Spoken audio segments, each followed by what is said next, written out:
आज के इस वर्तमान परिस्थिति में आप जानते होंगे कि जो अपराधी हैं वो क्राइम करने के लिए नई नई टेक्नोलॉजी, नई नई पद्धति यूज करते हैं। उसकी मोडस ऑपरेंडी चेंज हो चुकी है, वो बहुत एडवांस हो चुके हैं। जो कन्वेंशनल क्राइम पैटर्न थी बदल चुका है। तो उनको काउंटर करने के लिए और इस तरह के क्राइम को रोकने के लिए, अगर क्राइम होते है तो उसको इन्वेस्टिगेट करने के लिए, उसका एक धाक, हमारा एक भय दर्शाने के लिए, डिटरेंस क्रिएट करने के लिए एक सिस्टम की जरूरत है। तो भारत सरकार द्वारा एक फॉरेंसिक साइंस जो विषय है, वो फॉरेंसिक साइंस का अधिकाधिक या मैक्सिमम उपयोग करके क्राइम का इन्वेस्टिगेशन करना और क्राइम इन्वेस्टिगेशन करने के बाद जो क्रिमिनल है उनको सजा देने के लिए एक सिस्टम बनाने का भारत सरकार द्वारा अधिक प्रयत्न किया जा रहा है।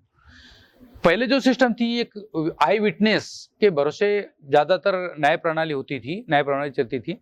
परंतु पिछले कई सालों में, कुछ सालों में कि फॉरेंसिक साइंस का मैक्सिमम उपयोग किया जा रहा है, जिसके लिए जो 3 नए कायदे आ गए हैं, 3 नए रूल जो हमारे एक्ट आए हैं, इस एक्ट में डिजिटल एविडेंसेस को ज्यादा प्राधान्य दिया गया। समय की सूचकता, की समयबद्ध न्याय मिले उसके लिए प्रयत्न किया जा रहा है, उसके लिए सिस्टम बनाई जा रही है और टेक्नोलॉजी का मैक्सिमम उपयोग करने के लिए प्राधान्य दिया गया है। तो जो 3rd डिग्री जो जमाना था उसको कम करके, मिनिमम कम करके हमें साइंटिफिक पद्धति का उपयोग करने के लिए फॉरेंसिक साइंस का ज्यादा से ज्यादा उपयोग करने का प्रयत्न किया जा रहा है। उस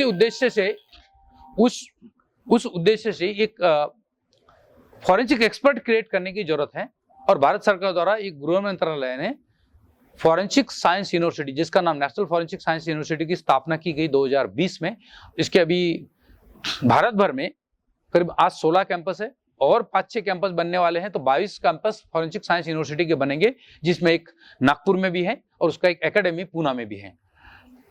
इसके द्वारा हम फॉरेंसिक एक्सपर्ट को तैयार करेंगे, स्टूडेंट को तैयार करेंगे, जो फॉरेंसिक साइंस लेबोरेटरी में इन्वेस्टिगेशन में मदद करेंगे, पुलिस को मदद करेंगे, जुडिशियरी को मदद करेंगे। महाराष्ट्र इतना बड़ा राज्य है कि यहाँ पर फॉरेंसिक साइंस का मैक्सिमम उपयोग करने के लिए जितनी लेबोरेटरीज है अभी, उस लेबोरेटरीज में man power, skilled man power हम लोग प्रदान करेंगे। साथ ही इन्वेस्टिगेशन में भी मदद करेंगे। हमारे फैकल्टी मेंबर्स को ये पावर दी गई है कि हम लोग किसी भी प्रकार का क्राइम, फॉरेंसिक साइंस का इन्वेस्टिगेशन, ये एनालिसिस करने की परमिशन मिली हुई है।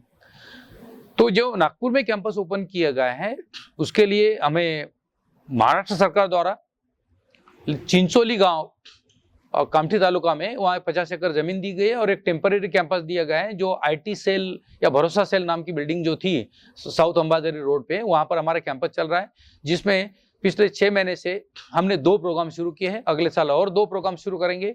तो वहाँ पर अगले साल करीबन 150 स्टूडेंट इसी साल जून जुलाई में स्टडी करेंगे। अभी अराउंड 52-55 स्टूडेंट अभी पढ़ रहे हैं 2 प्रोग्राम में। जो नया कैंपस बनेगा 2 साल के बाद में, उसमें हर साल हमारे कम से कम 200-300 स्टूडेंट ऐड होंगे।